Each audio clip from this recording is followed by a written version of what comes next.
Hello friends, welcome back to composite. আজকের এই পর্বে আমি ইট্যাবসের একটা ওয়ার্নিং বা এরর মেসেজ নিয়ে আলোচনা করব। হয়তো কাজ করতে গিয়ে আপনি অনেক সময় পেয়েছেন the structure is unstable or ill condition, অর্থাৎ আপনি যেই স্ট্রাকচারটা নিয়ে এতক্ষণ কাজ করলেন সেটা আসলে স্টেবলই না। এটা আসলে কেন দেখায় ইট্যাবস এই ওয়ার্নিংটা? এটা দুইটা কেসে আসতে পারে। সবার প্রথমে আমি কেস ওয়ান আলোচনা করছি। আমি যদি এই স্ট্রাকচারে খেয়াল করি, এখানে বেশ কিছু সেকেন্ডারি বিম আছে। হ্যাঁ, এই সেকেন্ডারি বিমগুলোর জন্য আমি অবশ্যই কি করে দিয়েছে, এন্ডে মোমেন্টটা রিলিজ করে দিয়েছে। এটা আমি কিভাবে দেখতে পারি? আমি যদি এখান থেকে সেট ডিসপ্লে অপশনে যাই আর অবজেক্ট অ্যাসাইনমেন্ট, এখানে ফ্রেম অ্যাসাইনমেন্টের আন্ডারে আমি যদি এন্ড রিলিজ এটা ওপেন করি। ওকে, এই যে এন্ড রিলিজ, দেখেন প্রথমে আমি এটা নিয়ে আলোচনা করি। এই বিমটা এখানে সাপোর্ট পাচ্ছে এই কলামে, বাট এখানে এসে সে পাচ্ছে না। সো আমি এই পয়েন্টের জন্য মোমেন্টটা রিলিজ করেছি, আর এই বিমটা যেমনটা ছিল তেমনটাই আছে। অর্থাৎ এই বিমের যে এডিশনাল লোড সেটা আসলে এই বিম কি করবে, ক্যারি করবে। সিমিলার বিষয়টা এখানেও এই পয়েন্টের লোডটা এ ক্যারি করবে এমনভাবেই কি ইটাস ডিজাইনটা আমাদেরকে দিবে। এই পয়েন্টের লোড এই বিম ক্যারি করবে তেমনভাবেই ডিজাইনটা দিবে, এবং এদিক থেকেও একটা পোর্শনের লোড এই বিমকেই কি করতে হবে, ক্যারি করতে হবে। কিন্তু আমি যদি একটু মাঝখানের দিকে তাকাই, দেখেন এখানে এই বিমটা সেকেন্ডারি বিম, পিওর একটা সেকেন্ডারি বিম, এটা দুই পাশেই সেকেন্ডারি। তাহলে এখানে যেটা হচ্ছে সেটা হলো, এখানে মোমেন্ট রিলিজ করা বা এখানে মোমেন্ট রিলিজ করা এটা আমার উচিত হয়নি। ঠিক আছে, এই কারণেই মূলত, কারণ সব মোমেন্টই যদি আমি রিলিজ করে দিই সবগুলো পয়েন্টেই, তাহলে লোডটা আসলে ক্যারি করবেটাকে। হ্যাঁ, তাহলে এখন আমি একটা চেষ্টা করি, সেটা হচ্ছে আমি এখান থেকে অল স্টোরিজে যাই। এটাকে আমি সিলেক্ট করলাম, এটাকেও সিলেক্ট করলাম। ওকে, এবার আমি চলে যাচ্ছি অ্যাসাইন ফ্রেম। আচ্ছা সরি, আমার স্ট্রাকচারটা আনলক করা দরকার ছিল। ঠিক আছে, assign frame release slash partial fixity, এখান থেকে আমি এটা আনচেক করে এখানে অ্যাপ্লাই করে দিলাম, তাহলে এটা চলে গেল। সিমিলারলি এই বিমটার জন্য আমি কি করলাম, অ্যাপ্লাই করে দিলাম, অর্থাৎ এখানে কোনো মোমেন্ট রিলিজ আমাদের দরকার নেই। তাইলে আপনি এই বিমটা, এই দুইটা বিমকে জয়েনও করে দিতে পারেন। হ্যাঁ, অনেক সময় মডেলিং এর তাগিদে আমাদেরকে বিমগুলো কি করতে হয়, ডিভাইড করতে হয়। তখনই মূলত এই ধরনের ওয়ার্নিং জেনারেট হওয়া শুরু করে। আচ্ছা, তাইলে আমি যেটা করতে পারি সেটা হচ্ছে আমি এখানে জয়েন্ট ফ্রেম করে দিলাম। এভাবে থাকলে আপনার আর ভুল হওয়ার সম্ভাবনা নাই।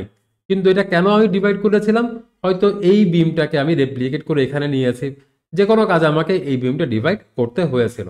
আচ্ছা ফাইন, এখন যদি আমি ফাইনালি একবার চেক করি, দেখা যাক কি হয়।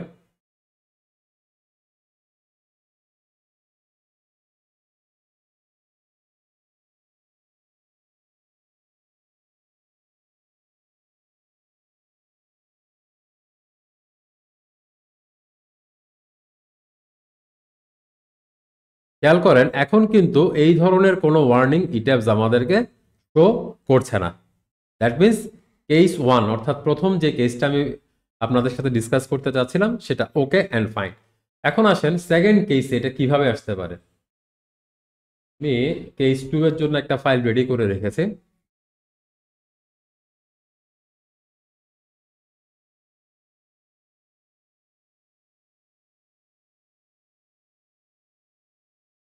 এখান থেকে আমি সরাসরি 3D ভিউতে চলে যাই এই স্ট্রাকচারটার।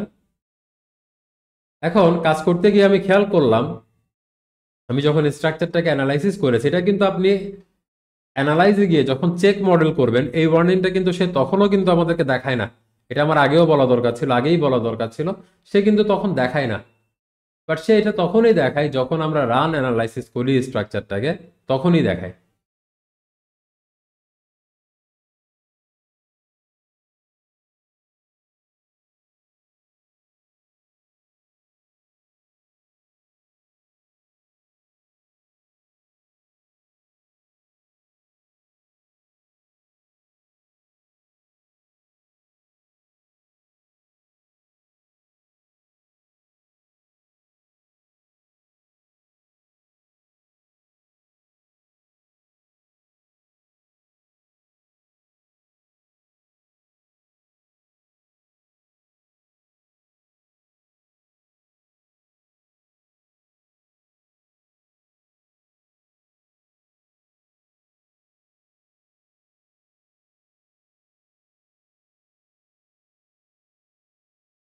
ওকে, একটু খেয়াল করেন এখানেও ঠিক সেম ওয়ার্নিং বা এরর মেসেজ আমাদেরকে ইটার শো করছে।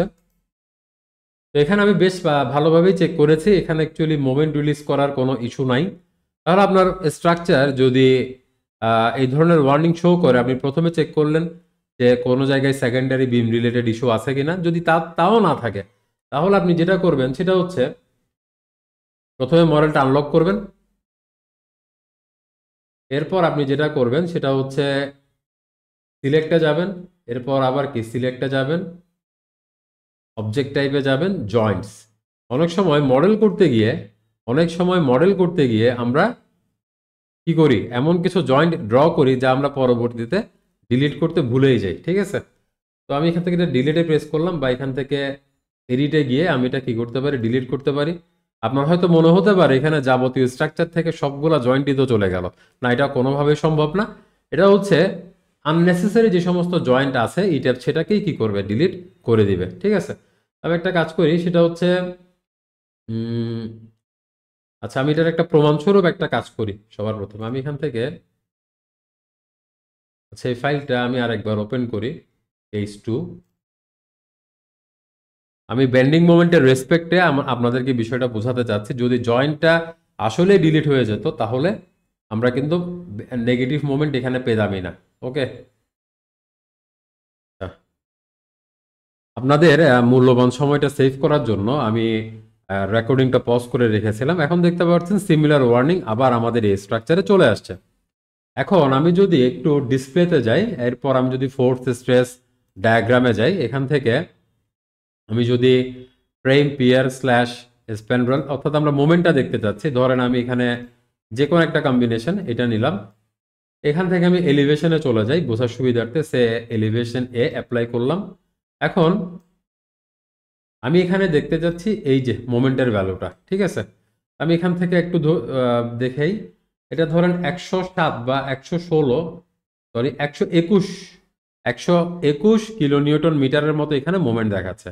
এটাতে যদি যাই, এখানে 123, 25 এরকম একটা কিছু বোঝাচ্ছে। আপনি চাইলে অপশনসে গিয়ে গ্রাফিক্স প্রেফারেন্স এখান থেকে এটা 6ও করে দিতে পারেন, তাহলে লিখে আরো ক্লিয়ারলি বুঝবেন।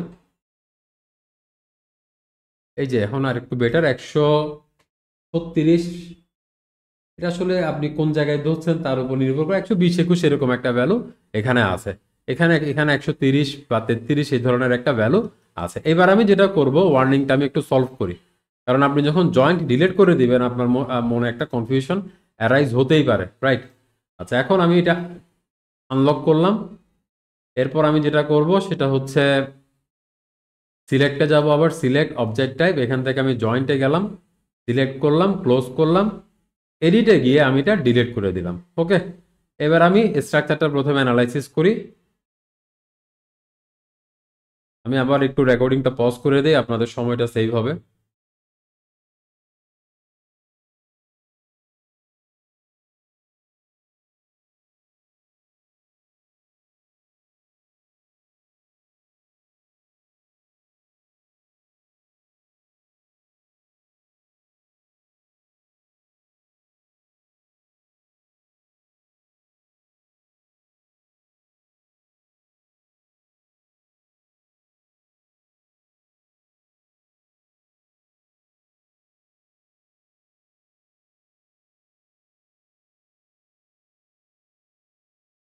ওকে, দেখেন অ্যানালাইসিস কিন্তু কমপ্লিট হয়ে গিয়েছে এবং এখানে আর কোনো ওয়ার্নিংও নাই। এখন আসেন একটু বেন্ডিং মোমেন্ট ডায়াগ্রামের দিকে যাই। আমি এখান থেকে এলিভেশন নিলাম, এলিভেশন এতেই গেলাম। যাওয়ার পর আমি এখান থেকে ফোর্স স্ট্রেস ডায়াগ্রাম, এটা আমি এখান থেকেও দেখতে পারি, সিমিলার লোড কম্বিনেশনের জন্য দেখছি। আমি যদি একটু এখানে যাই, এই যে সিমিলার সিমিলার ভ্যালুটাই আছে, এটাই থাকবে। এই উপরে চলে, এই যে ওকে, এবং এখানে এই যে 30, 31, 36 এই সেম থাকবে, এটাই ন্যাচারাল। ওকে, তো যাই হোক আজকের পর্বে এতটুকুই, দেখা হবে আগামী পর্বে। ভালো থাকবেন, ধন্যবাদ।